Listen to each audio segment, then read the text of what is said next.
All right. Hello, everybody. It's the Meista from Brews and Tunes. I am absolutely thrilled today. I am talking to the legendary dUg Pinnick, one of my ultimate all-time favorite rock and roll heroes.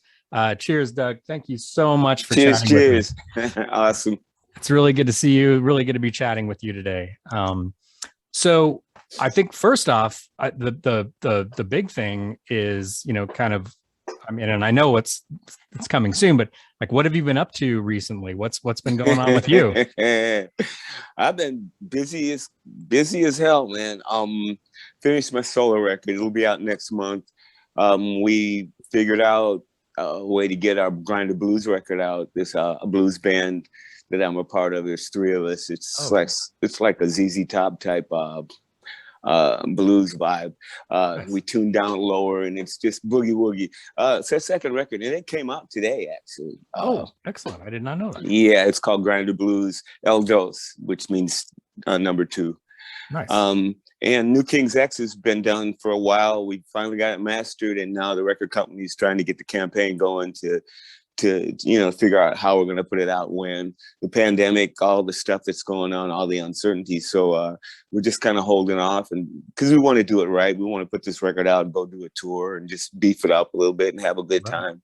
Nice. And so right now we're just kind of ride it out, Cool. So wow. Yeah, been pretty busy. Yeah, you have, and that's big news on three fronts right there. I mean, Yeah.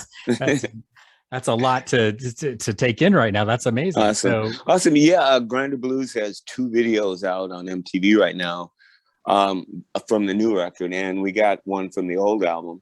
And I got a video out called Key Changer, and it's on YouTube right now. It's been out for about 3 days. Yeah, and if for anybody that hasn't seen it yet, it's great. It's awesome. It's a fantastic song. Very danceable, very fun. Thanks. Love it. I cannot wait for the rest of the album, to hear the rest of the album. I pre-ordered it the day you announced it on your page. So thank you. Got that coming on vinyl. Very, very excited for that album. So as far as that album goes, which is Joy Bomb is the name of the album. So who plays on that? Kind of what's the vibe? What's the direction? I played everything on it except the drums. Drums is Matt Kastorbiad.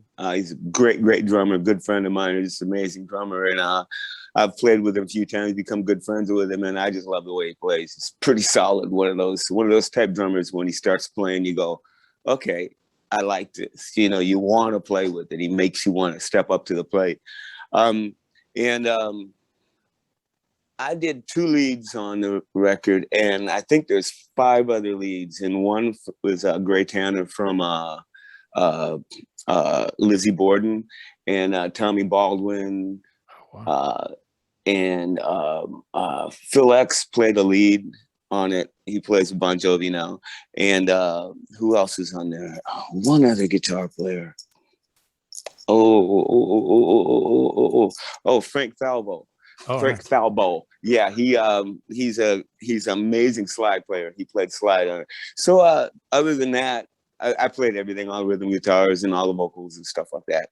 That's what I always do. I mean, I've been doing it ever since I found a 4-track. I've been playing everything on it, even though, with the band, everybody plays what they do. But I always like to write the whole song if I'm gonna write a song. I love writing songs. Nice. Yeah, and you have obviously a plethora of songs over your career. Too many. Way too many. Got a couple 100 in the vault. I've got to dig them out sometime and just, I'm going to make a box set sooner or later. I have to. As old as I am, it's about time to get one. Yeah, definitely. So are you just constantly writing? Is that just, constantly songs in your head? Well, it's always been that way. It's a little different now than it was in the past. When I had a 4-track and I was new and it was exciting, I didn't have nothing to do, but play and then come home and write music all day. Didn't have any real responsibilities. That was wonderful. And then after you start doing what you're doing for a while, it becomes a business. And all of a sudden, you got an 8-track, and then all of a sudden you got Pro Tools. And all of a sudden, everything got easier, but time became less. And so now I still write a lot of music, but I can't tell you when I do it. Just one day I'll wake up and go, I feel like writing a song, and I'll sit down and I'll write. I'll get halfway through a song and get bored with it and put it away. And a month later, I'll pull it out and finish it up, you know, and go, wow. Or, you know, that's how I work nowadays, because I can't sit there and spend 3 days beating out a song when I got to take care of the rest of my life as it has become. Yeah. Right. Yeah. Well, and you've always been, it seems like, a really busy musician. You as you mentioned just in the intro here, that you've got, 3 albums coming out, well, one that just came out, dropped today, and then you've got, your solo album coming out on October 15th, I believe, and then the new King's X album. And you've always got things. I mean, KXM, that you work on that, Pound Hound, you've got a lot going on. Probably one of the hardest working musicians in the industry in a lot of ways. James Brown. Yeah. Nice. So I wanted to ask you, well, one, I'm really curious about, as far as the direction of, with the new King's X music. It's been over 10 years since 11 came out. Yeah. So kind of I would imagine that was a very, and with Jerry's issues, health issues, and you guys had to take quite a long time off, and then of course this pandemic has kind of thrown things off. You've played with each other for many, many years. I would imagine it's very comfortable to be together and to play together. But at the same time, it seems like, and I'm not trying to put words in your mouth, but I know you guys tend to challenge each other musically as well. And you bring a lot to the table, each member. So with this new album, kind of what's the direction? What are you guys doing? I think we were able to let each member own the song. A lot of times we do mostly, we'll do our demos, we'll bring our demos, and they'll end up just about like the demo was, because at some point when you start writing songs, you get to a point where the song's a good song. There's nothing else you can do with it. Yeah. But come in there and put something on it that it doesn't need. And so I think we're finally to that point where we're all pretty confident each other's playing each other's songs, that we can let ourselves go and just become a part of it. Let the ego drop, you know what I'm saying? As well, that's not what I want to play. I wouldn't play bass like that on that song. It's more like, wow, I like what he's doing. I'd probably play that.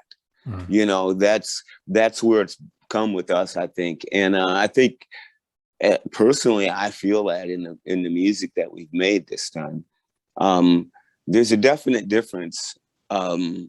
The difference is I'm finally becoming aware of what it's like for a band to sound like they do after 30 or 40 years.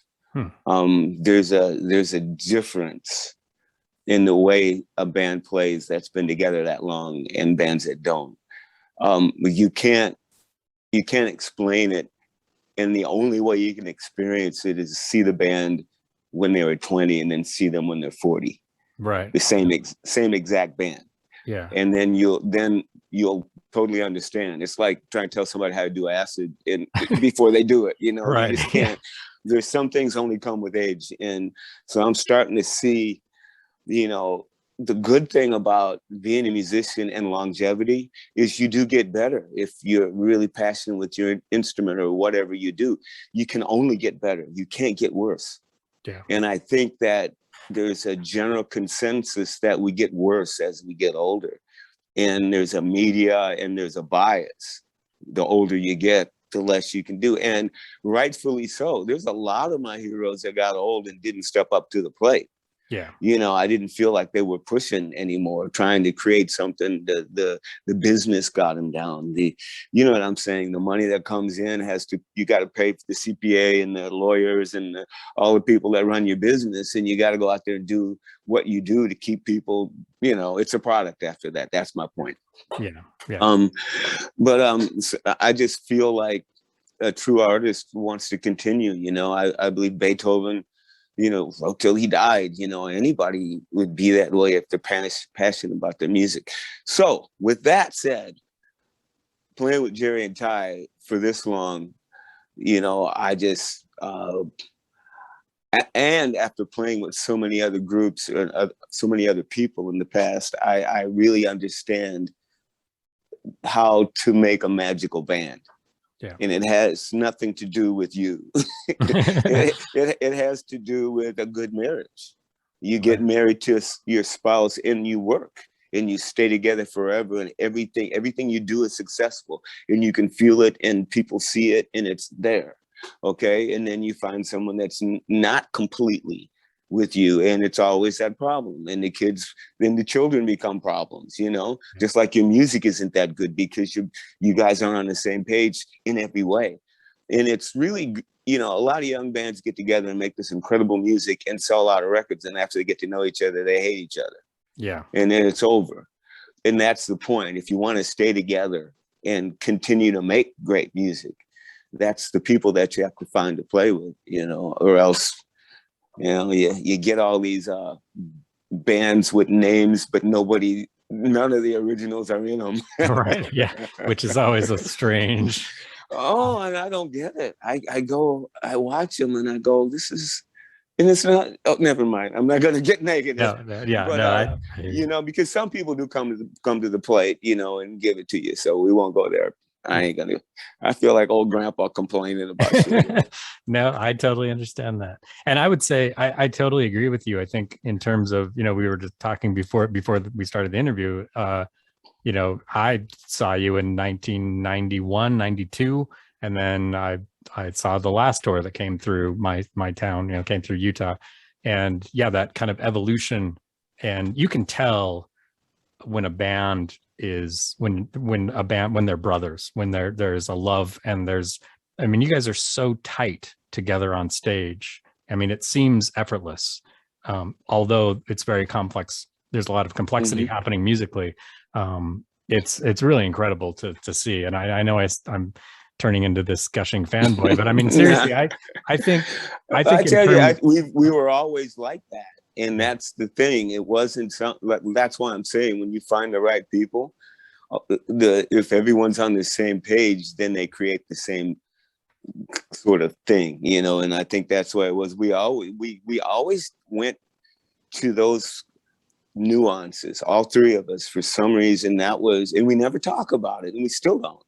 But we would end a phrase together. We would clamp our notes the same way. All those little things, like when kids talk and all the whole family sound alike when they talk, because they all have learned each other's inflections and they blended it. That's what's happened with us. And it's happened in the early stages of the band. And I was real lucky to find two guys that were like me in that way.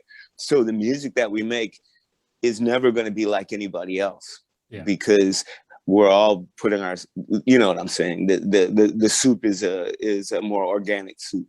Yeah. That's one thing. I agree. I think that's one thing that I've always loved about King's X, and not just King's X, but also your solo work and all the work you've done, is it's all very organic, and it doesn't just feel, but I feel like I know that it's honest and there's integrity, and it's you're a very open person. At least you seem to be. At least at least your stage presence. You're very to a fault. Yeah, but I think that as a fan, I have a lot of respect for that, because you're not putting on charms. It's this is who dUg Pinnick is.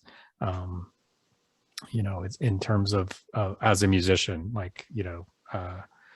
I think I just lost your visual. I did too. I'm trying to find you back. Somebody sent me a message, and all of a sudden I lost you.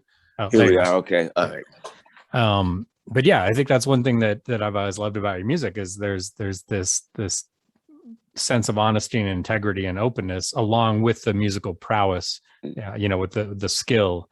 And you've always been, even your banter with the audience, you're a very open person. You talk about very personal things. Yeah. I look back at all that, and even to this day, and just go, gosh, dUg, What are you doing? Why? I'm embarrassed for myself. It's No, like, no, I think it's great. I think it's a very endearing too, yeah. and enduring. I mean, you look at, I mean, I'll admit so on, I own all the albums, but the Best of King's X, the live version, and it's actually why I bought it, because I owned everything else except live version of Over My Head. That version of that song on the Best of, I mean, anytime I hear that song anyway, but that version itself, I get the chill. I've listened to that song literally hundreds of times. I still get the chills listening, especially that part where you talk about, I guess it was your great grandmother, right? Yeah. Yeah, talking about that. And I mean, that's honesty, that's integrity. It's beautiful. It's really amazing. I don't know why I did that. What's made me do that? I really don't. It's weird with King's X's. When we started doing Over My Head, it just morphed into this drawn out song. I don't know when it started even, and when I started talking, and I remember Ty did a long lead, and then I'd start talking, and it ended up turning into like a half-hour song, and it turned into, I had a sermon every tour. Yeah. It's like then all of a sudden it was like, I have to do this. And we'd get to that part, and I look at Ty and go for it, do a lead, and he goes, no, you talk. I can see that look in his eyes, like, because we know how to talk to each other. And I walk up to the mic with nothing in my mind at all, and go, here we go. And I open my mouth up, and something happens. It literally does. And I kind of lose track of things, and I just start going. And a lot of times when I start to feel like I'm going too far, something just stop me right in my tracks, and I'll just, like a preacher or something, and I'll end it. But I don't know what happens. It's kind of an interesting. For me it is, because I don't know what the fuck's going on, because I'm used to being in control, really in control, and sometimes I found myself go off into things, and it's a moment thing, I don't have those too often. So I guess that's probably why I get scared of it sometimes. Just not that it's a bad thing, but yeah, talking about it just made me think of those things. I've never talked about that in that way before. So interesting. Yeah, I mean, I've again, I have multiple recordings of that, but I've seen you seen you play that song live many times. And I can't watch them either. None of them. I can't. No? Oh my God! Every time we get to Over My Head, if something pulls up on YouTube and it's Over My Head, I might watch it, and then up to the lead, and then as soon as I start talking, I can't do it. Wow. It's sort of like hearing yourself talk about what you think you know about 20 years younger. Oh, okay. I look and go, oh my God, why didn't you say it that way? Why didn't you do that? I can't believe you said that. You're over that now. Look, you pathetic little baby. Why are you crying about that? Don't you realize that is not the truth anymore? And you just really realize that? I'm beating myself up. So yeah. Never despise your youth, but only learn from it. Yeah, I agree. But I think, in every version I've ever heard, any time I've seen you, I mean, I think you speak truth to power. I mean, it's from the heart, which I think it's cool. And at the moment. Yeah, it's all about the moment, and you challenge people to think, which is important. And that's not just that song. Obviously, I think most of King's X lyrics challenge people to think. I think it's one thing that's really important, especially, well, I guess it's always been in the lyrics of King's X, but I think it even seems more prevalent in later albums where there's a truth in there. There's you're speaking to diversity and life, and maybe it's as you're getting older, aging and having had these experiences. And again, I'm not trying to put words in your mouth, but this is kind of my interpretation of it. Seems like, yeah, again, it's like truth to power. Like you're speaking from the heart, which is, I think, really important, because I think a lot of bands, it's more about how much money can we make on this song. We've got this cool riff or whatever, but where I've always felt with King's X, and this is why I've always felt that King's X is one of the most important rock bands in American history, not just American rock history, but globally, because it's such an honest, open band, and yet there's no hype, there's no bullshit, which I think is really important. Yeah, that's the cool thing about especially Ty and Jerry. I'm still being a lead singer, I got that ego. I want to be in everybody's face. I want all the attention. We wouldn't do that if that wasn't really way in the back of my mind. But, the three of us have always liked honesty and truth. We don't like bullshit. We all three come from different places with that bullshit too. That has made us realize that bullshit is not cool. All three of us are raised differently from different parts of the country and have different stories. But I think our conclusion was that because we were around the people that told us, you need to be honest because that's not cool. For me, honestly, Bono was the one that woke me up when it comes to being honest, because in the religious world that I lived in, honesty was always the top of the list that everyone wants to be, but honesty was the biggest thing that no one had, Right. That's why I felt, everybody played that game in the world that I was in, not saying like everybody's like this, but the little world that I was in, the religious world, we just put on a show for each other in so many ways. And if we were honest, we were watched and talked to and prayed for and brought out in front of the whole congregation to be scrutinized, and so in that world, you were taught to be dishonest. So when I was in the Christian band, a couple of them actually, and being the singer, I had to say things between songs, and you need to come to Jesus and you need to get right with God or you're going to go to hell. We know that you're miserable and you need Christ to bring you happiness and all this stuff. That it was bullshit. In my heart, I mean, it was supposed to be out going on all around me, but I didn't feel it. And I didn't know why. So I just went along with it, still believing in God, believing in all that, but I didn't feel anything like everybody acted like they did. Don't you feel the Holy Spirit? Raise your hands. You feel it. And I'm going, well, I believe and I'm conscious, but I'm not feeling this thing that you guys are telling me I need to feel, or something's wrong with me. And it just got so crazy in my life. I know I'm babbling, I guess, but it got so crazy to the point where, so when King's X, when we first started out, I remember we hadn't been together even a few months and I first heard U2. And I remember hearing Bono sing about faith and about his relationship with God in an abstract, honest way that had nothing to do with religion, but it was Christian, which just, I went, what?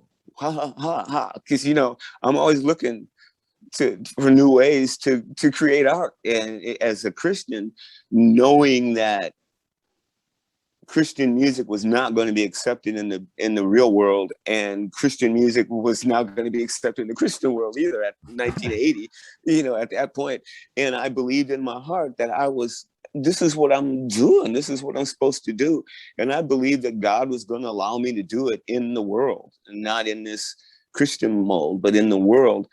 And between that thought and Bono singing about Gloria in Excel, she's Deus, whatever it was, and oh Lord, if I have anything I give you, and I'm thinking, well, you can sing about your faith and be cool. Yeah. Just be honest. And honesty was always something that was important to me, because I remember even as a child, oh Mom, rest in peace. I remember she had me on a Greyhound bus. I was like 4 years old, maybe 5 or something. I could barely talk. And my mom wasn't married. She was an unwed mother. And we were on the Greyhound bus. And this man sat next to her and said, so are you married? And my mom says, yeah. And I look up and go, Mommy, you're not married. And from that day on, my relatives in my family, until I grew up, always used to say, Dougie, shut up, don't say nothing. Because I would always say, that's not right. That doesn't make sense. Everything made sense. Everything had to make sense to me. I had to find that balance, even as a child. And I remember I would go to church and I would believe it, everything that they told me, but the questions that I had, no one could answer. But they wouldn't even try to answer. They just tell me to shut up, which through it all, I mean, until I was almost 40 years old, it took that long for me to finally piece it all together to say, I need to go. Yeah. You know, I need to go and figure out if this is right or wrong for me, you know, regardless of what's going to happen at the end. And the whole smug thing, well, if you leave Christ, you're just going to go to hell and burn in hell. Like, oh, is it going to make you happy? Right. You know, or, you know, oh, that's why you love me that much that you're going to badger me. You know, I'm going off a bridge and you're just trying to stop me, you know, and it's like, it just turns into a big guilt trip at that point. So it was hard. I know. I just want to make a disclaimer too. There's a lot of beliefs out there, and I know you all believe, and I respect that, and I understand it. My personal, what is it? Like you said, journey took me in a different direction. I am not cutting anyone down. I'm just saying what happened to me in my little world. I've been in the wrong cult. You know what I'm saying? Because you know, they're all different and they all have different feelings and beliefs. You know, it's like even being gay, you know, and where I come from, the world that I lived in, it was so wrong. But yet I run into more Christians these days going, well, God loves everybody. And so I was going, where were you at when I was 20? You know? Yeah. And so that's what I'm trying to say is I'm not trying to discredit the belief itself. I'm just trying, as I always say, wake up, step up to the plate and look at me straight in the eye and understand what I'm going through before you think you can tell me what I need to do in my life. Yeah. Walk a mile in my shoes. If you can't do that, I don't want to hear what you have to say. And it's just the way it is. I mean, when people say, you know, when a young person says, I know more than my great grandpa, well, that's bullshit. Right. It's physically impossible. Right. And I laugh and I'm going, you don't understand. You learn as you live. There's no other way. You might think you know, but you don't. And that's just the truth. Yeah, exactly.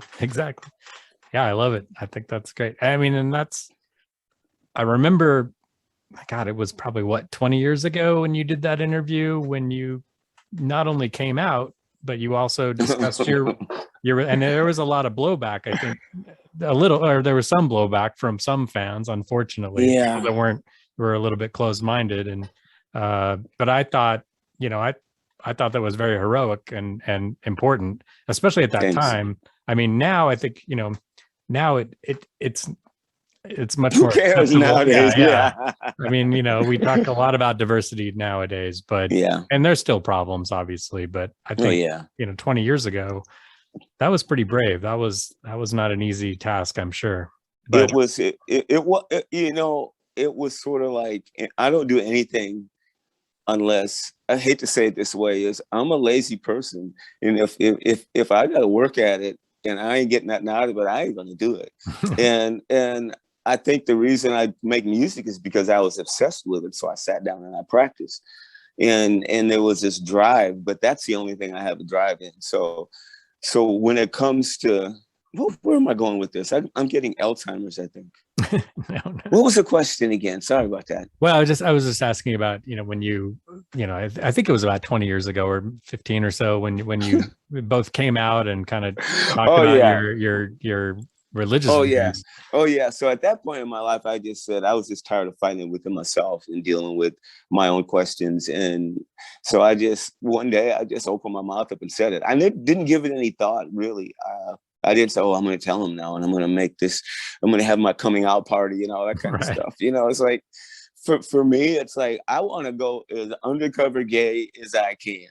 You know, it's like, I don't make a big deal about it. I don't go around walking in the room saying the gays are here, you know, not saying that you can't do that. It's your free country. But I mean, I'm very reserved about it. I like it the way Michael Stipe said it when someone says, so Michael, so what do you feel about, you know, you being gay? And he goes, well, So I thought, oh no, they said, well, how do you feel about it? People knowing that you're gay. And he said, well, I never thought about it. I always just been me, you know? Yeah. And I thought, that's the way I've always thought about it. I've got no agenda. I'm just that person. And there's a lot of people out there who are just like me, you know? And the only thing I can say is that gay people come in all shapes, forms, sizes, and preferences. Yeah. You know, right. So we're just human like everybody else. I think my only wish is that I wish everyone could look inside another one's heart and see where they're coming from and why they became who they've become.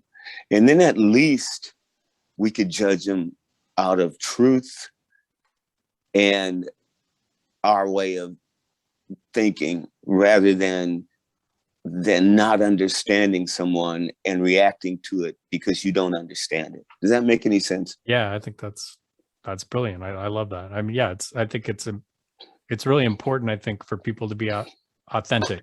I really believe in authenticity and accepting other people's authenticity is important. Yeah, I totally agree. I'll tell you a cool story. One of my godsons, all I knew him as a boy. He was always a boy, never knew anything else, dated girls, everything else. Went to college, tried to kill himself twice. Come to find out, he felt like he was a woman trapped in a man's body. Nobody knew. You just couldn't tell. And I told him, I said, you know, I'm gay. Why didn't you talk to me? You talked to me about everything else. He says, Uncle Doug, he says, you wouldn't understand. It's not a gay thing. Yeah. And then all of a sudden, even for me, I thought, I don't understand. And he said, I felt like I had a demon. I felt like I was crazy. I didn't know who to talk to. And I'm thinking, yeah, I never felt that. You know, I just like the same kind of people, you know? Right. And I'm thinking, wow, I have no problems compared to this kid, you know? And yeah, he's in transition and haven't seen her in a while, changed her name and stuff, and everything's fine. But, you know, that's what I'm trying to say is when, you know, you see people like that and other people just look down on them like, oh, you know, and all this stuff. And go, do you understand how brave this person is? Yeah. To put on a dress and go on stage as a drag queen. Do you know how brave that is? Would you walk down? Do you want to get beat up every day in school? You know, it's like some of those people are some of the strongest people I know. They're not defiant. They're not trying to put it in your face. They're trying to live their lives without nobody bothering them, you know? Yep. I agree. Anyway, enough reaching on that one. Yeah, that was cool. I did want to say, it's funny when you mentioned U2, it made it. I remembered an interview I saw, God, I don't know, 10 plus years ago with Vernon Reid of Living Color, Vernon Reid. And he was talking about King's X and said in that interview, he said, King's X should be bigger than U2. He's like, they're the most talented band I have ever seen play live ever. I'm paraphrasing. I don't know. I can't remember exactly what he said, but I know. And I remember hearing that and like, yeah, exactly. Like this is, again, I think the most important American rock band. I've always kind of, not musically, but just in terms of kind of who the band is in some ways, or kind of how they've been accepted or looked at. I've always felt that King's X is very similar to Rush, in that you have this massive following, you have a long career, and all of that very successful, but without, you know, major media, commercial success. Yeah, commercial, you know, and just being completely ignored by the by major media outlets and radio stations, really, even too. I mean, you know, earlier there were songs on, but I mean, unfortunately, you don't hear those songs on the radio, which is, you know, I think of like, you know, I saw an interview recently with Gene Simmons of Kiss, and he said some bullshit about, you know, rock music's dead in America. I'm like, no, it's not. You just have to, you know, it is on the radio maybe, but it is on the radio. Yeah, it's not dead. No, there's a lot of great stuff going on. There's garage bands, there's kids picking up guitars and killing it. Have you noticed that? Yeah. Oh my God. I've been lately in the last few months since, things are slowing down and stuff and all these records are coming out and things.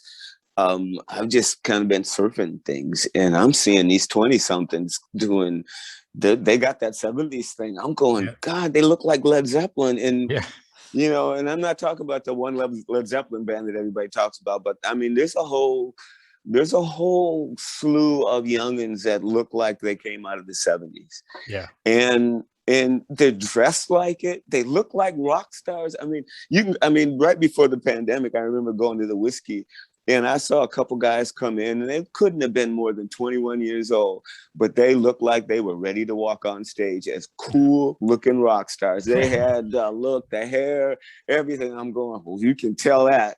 Right. And, and I'm going, they're coming and they're here. And they're here. Like somebody said one day, you think you're good? There's a kid down the street that's fixing to blow you away. Yeah. That's cool. So speaking of childhood, if you don't mind, let's, and I know you've talked about this many times in interviews, but I would love to chat with you about kind of like growing up. You came from a pretty musical family, I think in a lot of ways, and you started listening to music at a very young age. From what I understand, kind of who were the big influences for you, and kind of where did you start? When did you start playing? Well, my family was a musical family, but nobody played. Oh, okay. There's always music going, always. I mean, and which is cool is when I was born, my great grandmother and her husband had died. Would have died maybe.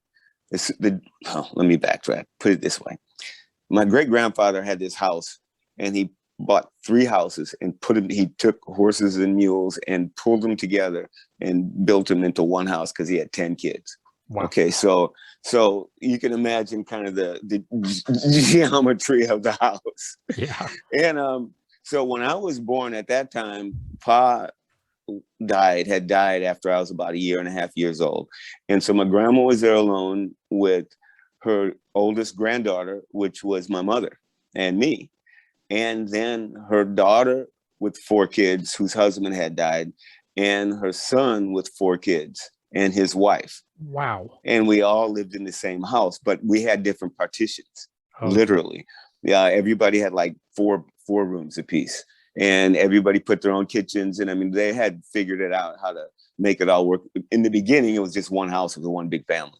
But they put the houses back into a place like it was houses, except they never disjointed them. So I had to open up the door and be in Aunt Selena's house and go through the living room and go to Uncle Mud's house. Wow. And nobody locked their doors. So and this was in Illinois, right? In the 1950s. Right. And so there was 8 teenagers at the time I was born. Wow. So my first 3 or 4 years before they all moved away and graduated from high school, there was nothing but music going on. My cousins were playing rock and roll, Elvis Presley. Well, they didn't like Elvis Presley, but Little Richard, Chuck Berry, and those kind of bands. I'd go down the street to my cousin's house, and they were playing all the Chicago blues stuff because we lived right outside Chicago. And the guy from Chicago, from Chess Records, would come down and sell records to them.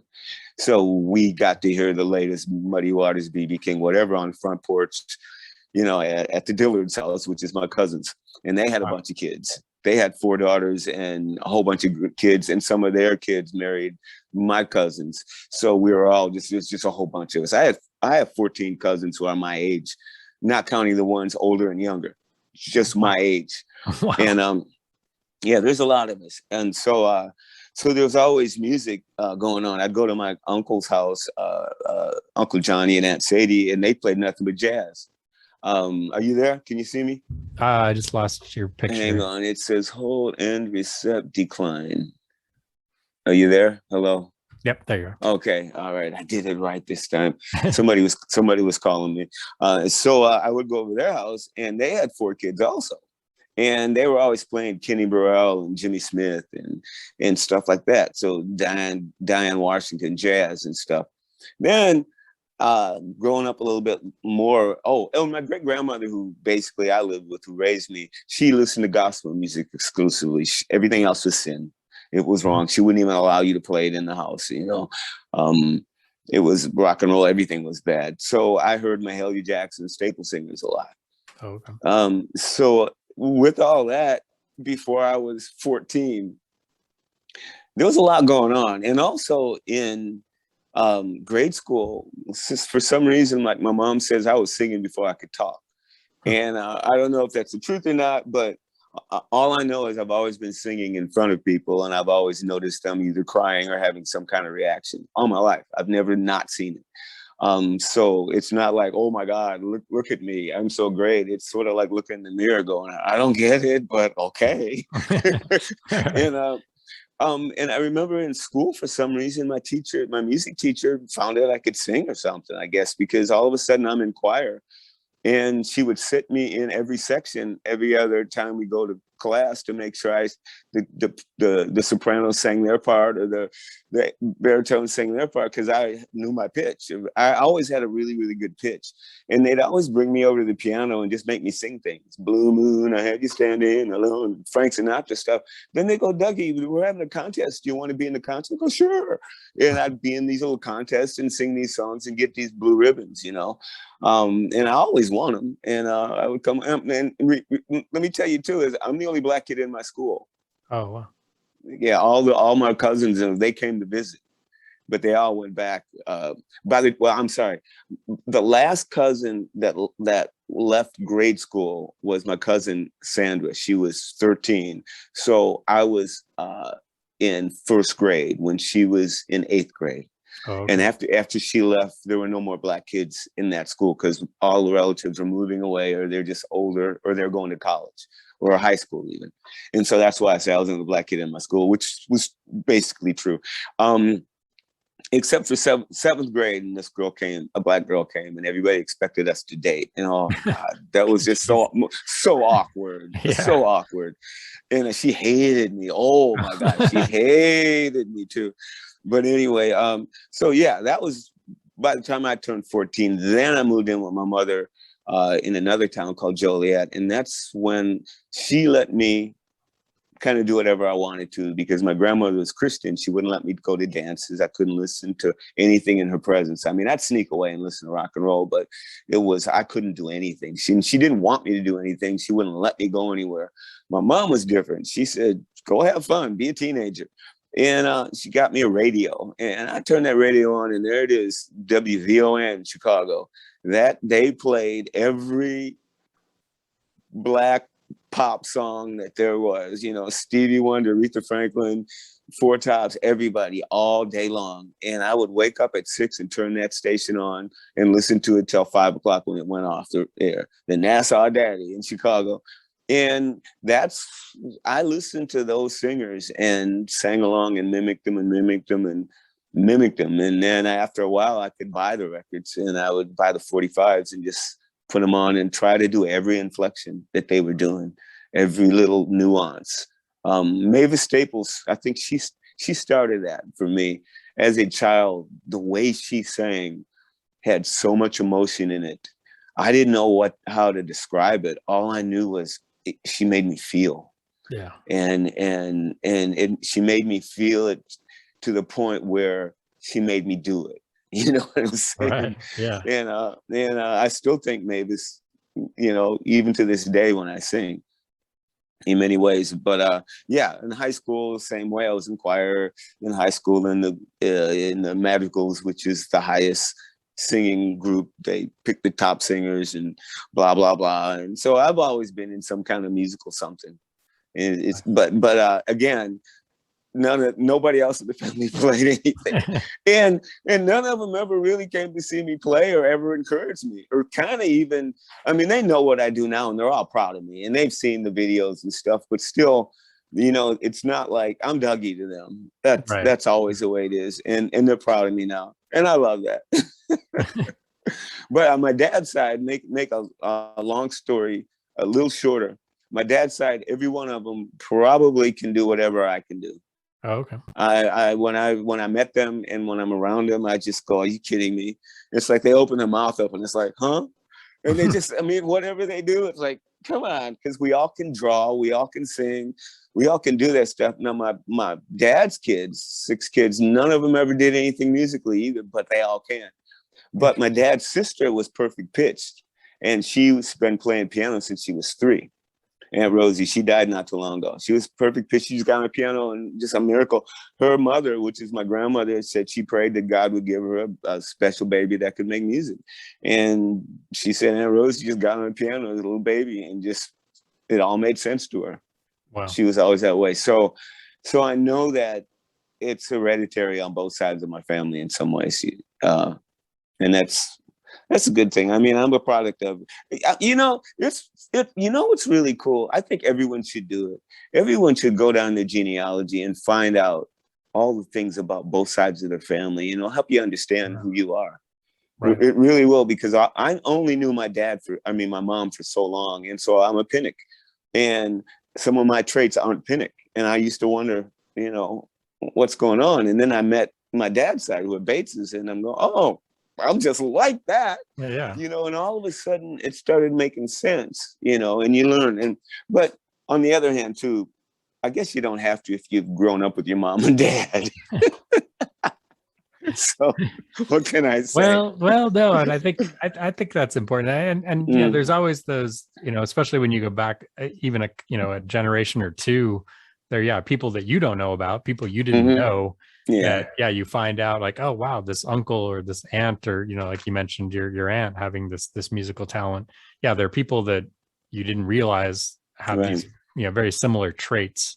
And, you know, I wish I could have gotten a chance to talk to her too. And even if she ever heard of us, you know, she might not have ever even, she might have seen a video maybe back in the late 90s. Some relative might have came out, hey, yo, you know, your nephew, you know, that you barely know, because we didn't know each other. But oh yeah, I remember his daddy used to bring him up to my house sometimes, because I remember I'd go to her house after I met my dad. He'd take me to her house, but I don't know where he would go. And all I remember was she'd be around there doing something, and there was a couple kids who were my age, and we just would hang out. I don't even remember the names. It's just it was such a blur in my life, you know, knowing my dad the little bit of time I did. You know, we had a moment of, I got to meet his family and his relatives and his people, and then kind of we all faded away, which it's not bad. We stay in touch now through Facebook a lot now, and that's good. And some of us have reconnected, which is cool too. Nice. So you mentioned, you know, you were like 14, 15, and then soon after, or maybe not soon after, but you met Jerry first, right? Kind of college age? Yeah, because you were asking when I started playing. I just started playing bass till I was 23 years old. Oh, okay.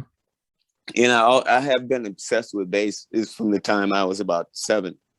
And I won't go into that. I've told that story so many times, but bass is just something that I was obsessed with.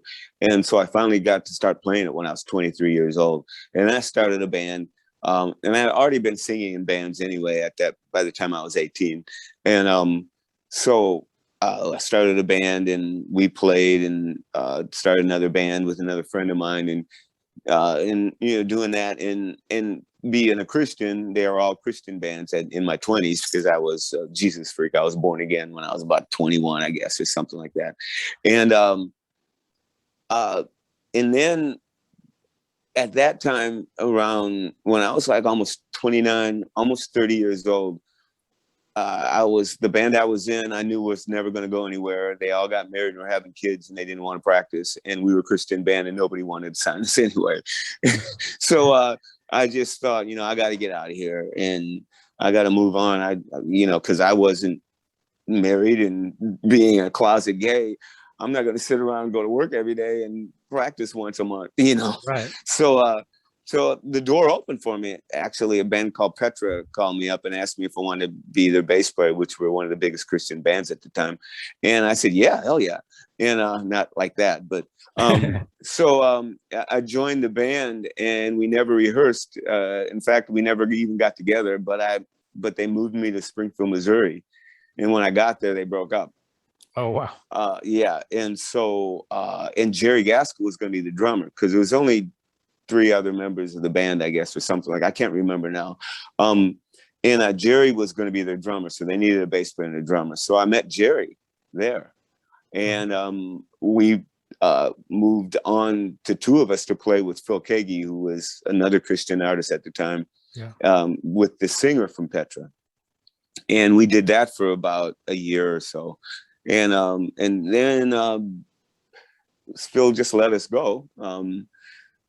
And the reason why, because me and Jerry we were a rock band, and Christians, we just played too hard for people that, I was too much for people a little spinning around and all my shit, So, but he needed a more tame band for sure. But he always said we were his favorite rock band. So anyway, we left him, and I said, Jerry, you want to stick together? I didn't know anybody in Springfield, and he really didn't either. And he was going to a Christian college at the time too. And so we started hanging out at this Christian college, and we met Ty through watching him play at a Spring Fling, it was called. And all I remember was he did a lead in the middle of, I think, of a Pat Benatar song. And he was 18 years old, and he hasn't changed. His playing was exactly the same. I went, who's this guy? Because he did this lead like, shake, smooth. It was like, what? Because I hadn't heard a guy that young play that good in a long time. I mean, and I was 30 at that time. So we inquired who he was, and we make a long story short, we got together and started hanging out and became King's X. I don't know. It was just kind of, we all ran into each other, seriously. Yeah, that's interesting. It's funny how, the world, how the world works sometimes, how things happen to the benefit of all of us. Definitely. Yeah. Awesome. Yeah, that's very cool. And one thing that I've always found really fascinating about King's X, not just King's X, but also your solo music, but is I remember a long time ago, I was trying to explain the sound of King's X to somebody that didn't know the band. And I was having a really hard time doing it because there's so much influence and so many styles. In very simple terms, it's a hard rock band. I mean, that's, it's a rock band, but I mean, you guys bridge so many, facets of music. I mean, there's funk, there's soul, there's metal, there's progressive metal, there's progressive rock, blues. Even, and I think it kind of depends on which musician's writing the song to some degree. I know you have a lot of funk and soul, but also metal and hard rock, 70s hard rock kind of vibes. But, you look at like Jerry, I know likes a lot of like British invasion pop music, it seems like. So it's just such a cool combination of sound. Like, I don't know. And, was there in those early years, did you guys have kind of a path? Did you have an idea of what you wanted to do? Or it was more like, shit, let's just start playing and kind of figure this out? Or when we first started, literally, I had about 10 songs I had written on some kind of 2-track something. It was horrible. And we learned them. And I kept writing songs, and we kept learning them. And then Ty came in and started writing songs a little bit later in our career, which was it wasn't like years later. I just wrote a lot, and Ty writes maybe 1/10 of what I write. And I always say, when he writes a song, it's amazing. I got to write 10 to get one good one, and that is the truth. But so I was always pumping out these songs, and I had no direction because I've been writing songs for 10 years. I was just writing what I heard, what I liked, and a lot of times I'd plagiarize. I didn't even know I was stealing from somebody, It's like, dude, do you know that's the same riff to so-and-so? And I'm going, really? Going, oh, I was just so blind. I wasn't listening to anything other than myself, just writing like crazy.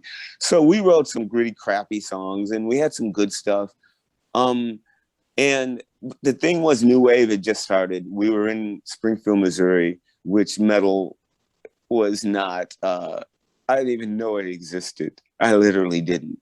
I literally went to a guy's house one time at college, and I walked in the door and I saw like 100 metal albums up against the wall, all demons and all, all that stuff. And I'm going, dude, there's stuff like this. I had no idea.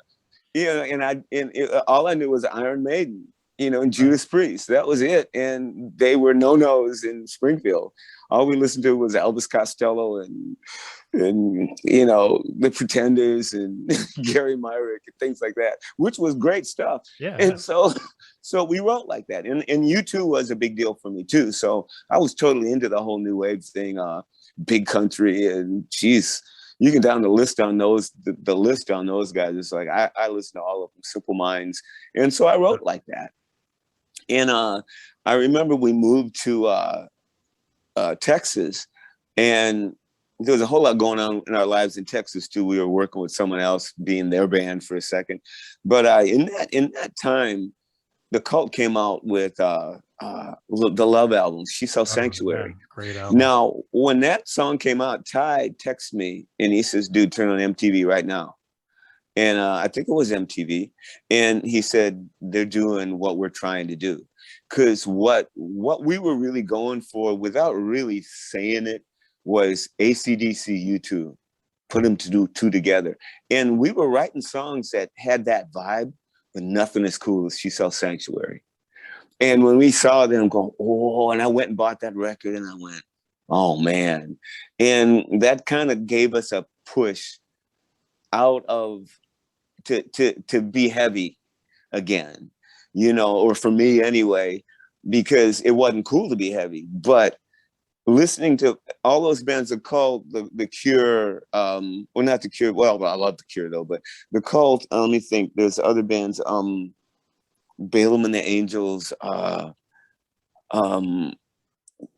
man, I can't remember some of the names of them, God's Own Medicine. There's just a bunch of The Mission. There are a bunch of bands that jangled on record because that was new wave. When you saw them live, they weren't jangling. Yeah. They were rocking out. And it was that English invasion that they call new wave, that nobody, they put that wall up. But I remember seeing The Mission, and they played through 12-string guitars like the Byrds, and these great, beautiful melodies with these arpeggios, but it's heavy. Saw them live. They plucked those Rickenbackers into Marshalls and cranked them. And you hear this ding, ding, ding, ding, ding, ding, and it's like distorted 12 strings. I'm going, are you fucking kidding me? And so what that did for me, and my side of King's X was said, look, this is the kind of stuff you like, acoustic-based guitar parts that you just sit down on acoustic guitar and play. If it's 2 or 3 notes, just these things, distort them. Don't be afraid of it. And then Metallica came out, and all of a sudden it was like Master of Puppets, and I went, Judas Priest, did they put a new record out?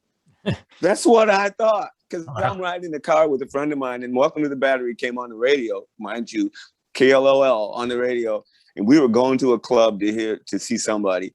And all of a sudden I heard this, Welcome to the Battery. And I'm going, whoa, that is heavy. I've never heard anything that heavy and that fast.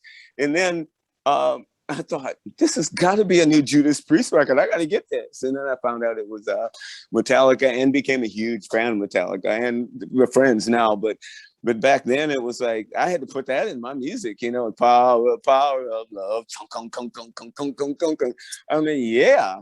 We got, and then, joining up after we got a record deal with Megaforce, and then being around, I mean, it was a metal record label. So everybody we knew was right. And it was, so that was, it became a part of us too. And then like Jerry and Ty, their favorite band is the Beatles. And so because of that, they're open-minded to anything, because that's what the Beatles did. It's like, hey, we could throw the kitchen sink in here, make it work. And so that's the attitude that we have, is we can just, see how we can make a Frankenstein and make it work. For me also, there was a period of time when I first heard Yes, roundabout, Oh, when it yeah. was, as a songwriter, that was a new template.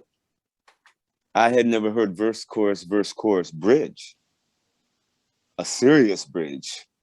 And then, just the way they structured their songs wasn't typical of rock and roll. It was just your basic. Nobody really went anywhere. I mean, you had your prog, and you had stuff that they did, what was it, King Crimson and stuff like that. But what Yes did was made a pop song complicated and made it work. Yeah. And that's what drew me to that song. I'm going, you can get a melody out of that. And I thought, let me give this a try. Let's see how fucked up I can make something and put a melody over it. And that became sort of part of what I normally do now. The other thing also is when I went to college for music for one semester. It was music theory. And the first thing the teacher said was, in music, all rules are made to be broken. He says, if you don't learn anything else out of this class, know that. And that's all I learned. That was an important lesson, I think, though, in a lot It's of a ways. very important lesson, to my demise sometimes, because I have to go out the box. I have to find a way to go out of it.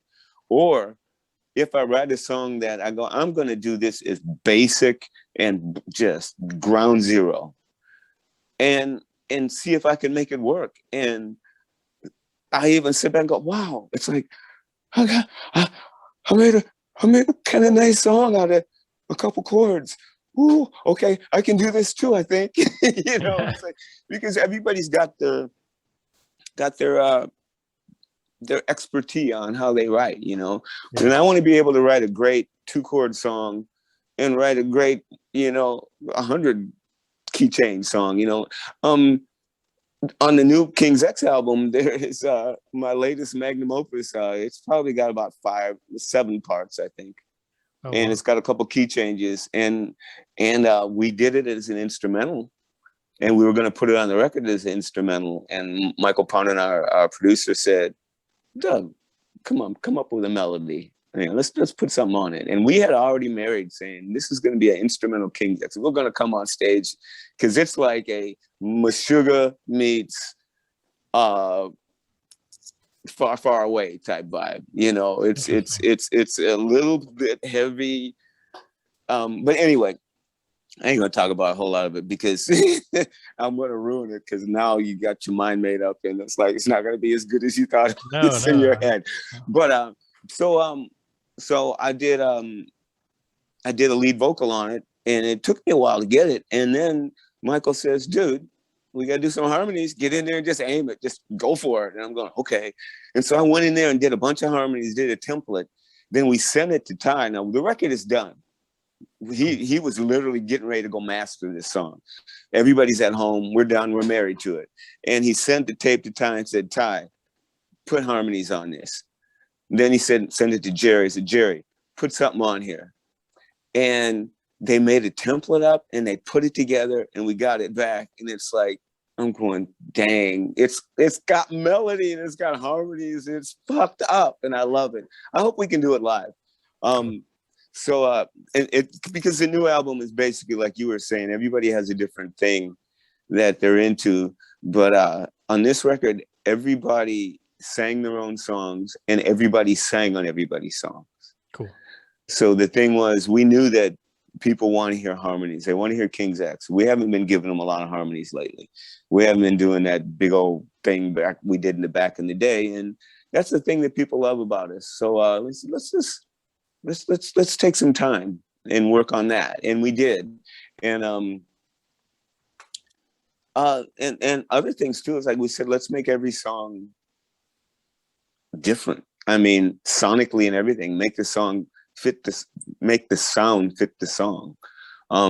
There's not the same bass tone on every song. There's not the same kick drum on every song. Some songs sound like you play on the radio, and some songs sounds like you can put them on, put them in a club. It's and we just wanted to approach every song as a song itself and not comparing. I think also, another thing about it, I didn't mean to get off on the record, but I'm here now. No, this is great. The other thing about the record is it's as analog as we could have made it. Cool. The only thing that's non-analog is Pro Tools. So if you take all analog and put it on Pro Tools, okay, it's got that analog signal. Now you run it through tape and you got it back to analog again. That's why I look at it. And even mastering, they mastered it and compressed it with a 2BQ.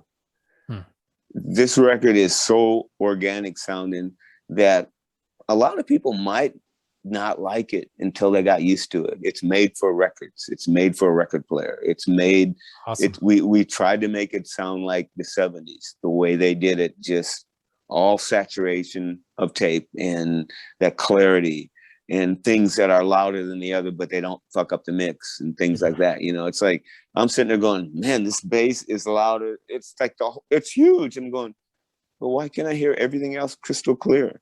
Yeah. You know, it's got that going. There's no, you don't hear that digital crunch and yeah. You know, oh, I'm so tired of brick walling, and I can barely listen to it anymore. Even some of the stuff that we've done in the past, I put it on now, and you know, because it's so digital and it's so compressed, and then after iTunes and Spotify drops it down to MP3 quality, it's just shit. And this is what people listen to, and it's so disheartening too to see millions and millions and millions of people listening to really poor quality sonically music. You know, sonic, great songs, but and then I always say too, hey, what did we listen to the Beatles on? Speakers that big with a little teeny 45 going. Yep. That's so true. Again, discredit everything I said. I love to be wise and then discredit it in the same sentence. I love it. Well, for me, life is just trying to make sense of everything. Yeah, and that's why I babble so much. To me, it's like I go through a journey of when I tell something. It takes me so long to tell something because I want people to understand the journey and the empathy of what it went through to get that. I just didn't wake up and start singing, or we just don't do this. You know, it's sort of like watching a documentary that you never had, right? doing a documentary that you're never going to do. And so that's I love it, and I love the other thing I always say is, you know, I have no problem talking about myself. Who wouldn't? Yeah. You know, and luckily I get a chance to do that. So, you know, I wish everybody could. Yeah, I agree. That's good. I'm really excited for the new album. I'm excited for your new album, definitely. Which you know, as I mentioned earlier, I've ordered that on vinyl. Cool. And I definitely want to get the new King's X album on vinyl. You know, and get the Grinder Blues too. It's on vinyl. Yeah, I got to get that too. And it's all analog too. Oh, sweet, excellent. It's mostly analog. Put it that way. I'm not going to say like King's X did it, but it's done on Pro Tools. But we used the guy that Miles Fullwider, his name is, who produced the Grinder Blues record. He's a genius at great sounding equipment, and so he worked I got to tell you about Grinder Blues real quick too. The story. Yeah, please. The brothers J-Bo and Scott, they're two brothers, and they're real good blues players. And make a long story short, we met. We wanted to just get together and do some jingles and try to play some music because they placed music in movies and stuff. And so I got together with them to write some tunes. And we really realized that we all had this blues thing in our heads, you know, like I grew up around the blues and they did too. They played with Sun Seals. They've been around all the legends and they've gotten to back up a lot of them. And I thought, whoa, you know, we understand this stuff and these white boys can rock, you know? So I said, let's do like a ZZ Top kind of band, like Tres Hombres, you know, nice. And then take it down to that place and try to make some clever traditional blues that, you know, like that's what they did, you know, and how that changed, because that record changed my life when it came to blues, because I'd been listening to blues all my life as a child. When ZZ Top came out with that, it was like, it was my blues. It was my generation's blues, and it was heavier and it was funkier and it was dirtier, you know.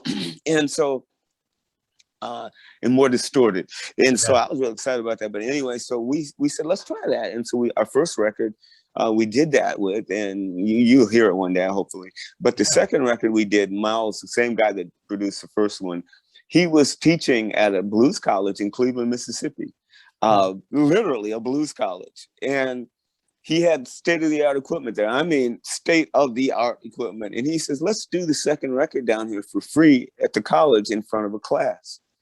And we go, yeah, let's do it.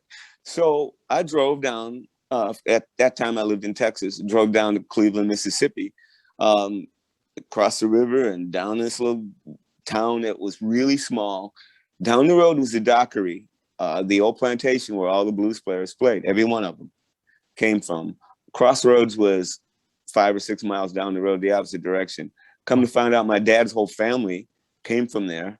There was a plantation there that they came from. And my grandmother's Indian reservation, where she was born, was down the road the other way. Wow. And so I'm at this place going, I'm seeing all these people walking around going, these could be my relatives. It was just like overwhelming. And so we went in and made a record. And we went to the Dockery and did what do they call it? Because it's like a museum now. So they told us the whole story and how it all happened and who was there and who started it, Charlie Patton, and the first guy to play guitar, and there was a picture of him. So we were really in the thick of it. And so we made this record. And for me, that's what I love about that record. It reminds me of that whole experience. It's one of the few experiences I can say was really uniquely. It was a wonderful experience. And I've had a lot of good experiences of playing in front of people and doing things in this world, but that was overwhelming for me, Nice. That sounds amazing. That sounds incredible. Sounds like cool. Sounds like kismet, especially that area. Yeah, the first song on the record is called "I'll Find Another Way Around." The record came out today too. And I just got to tell you about the record. The song is because we were coming. I was driving to the city or the town, and I got off the highway, and it was a 45-mile drive to the town, and it took me 4 hours. It was 2 lanes all the way at 45 and 55 miles an hour, and they said drive the speed limit because those guys will get you. This is down in Mississippi. I'm a black guy down in the middle of nowhere. I said, ooh, I got weed in the car. So I was driving good. I remember somewhere along the line, mind you, the streets, they crossed each other. There was no curves. Oh, wow. The highways, you got to one corner and you went left or you went right. So I got to this corner, 4-way stop, and it said, turn that way. And I turned, and there was a Mississippi River Bridge, 2 lanes. Oh, jeez. And it looked like it went forever. I wish I could have had a video of it. It just went up and up and up and up, and my heart went. And it was like 1 a.m, so it's pitch black outside. So I'm going, well, I guess I better try this. And I started driving, and I looked up, and the lights going across the bridge, one light every, however length it was, and they dangled. Literally light bulbs. Oh, wow. So old school. Oh, it was old. And so I'm going clump, clump, clump, clump, clump, clump. And I'm like getting at the top. And when I got to the top to see it go down, I looked around, and all you saw was black in front of you and behind you, and this little light going down. And by the time, and when I got down, I was like, that was it. I says, I will find another way around this motherfucker somehow.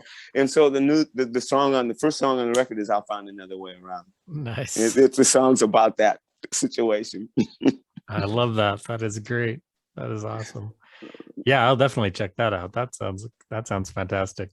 Well, Doug, I don't want to keep you all day. This has been a pleasure. I do have one last question for you. Sure. So as you may or may not know, my blog, my page is called Brews and Tunes. So I pair hard rock and heavy metal with craft beer. So I don't know if you're a craft beer fan or not, but so my question is, so Doug Pinnick is hanging out on a Friday night. What album are you spinning, and what beer or what maybe strain are you smoking? Let me give this a thought. Well, Hanging out, listening to. Well, since we got new records out, I would say me, but whatever I'm doing at the time. But I would rather say Vola, Vola. Have you heard of them? No, no. Hanging out, listening to Vola, and drinking some Weissen beer. Nice, nice. From Germany. Give me a big, tall, long, tall Weissen beer, the real kind, not the American, but the stuff that drink half of it and you're feeling good. Yeah, I love it. I love it. Well, awesome. Thank you so much, Doug. This has been a true pleasure. I really appreciate it. And the strain would be sativa. Oh, there you go. Good for you, my friend. Yeah, definitely for all you out there listening, check out the in the description. There are links to King's X, to Doug's page as well. Check out the new albums that definitely check out Grime Blues, and the new Doug Pinnick album, which comes out October 15th. Yeah, Joy Bomb. So very, very excited for that. So thank you so much, sir. I really appreciate it. You're welcome. Have a great afternoon. All right.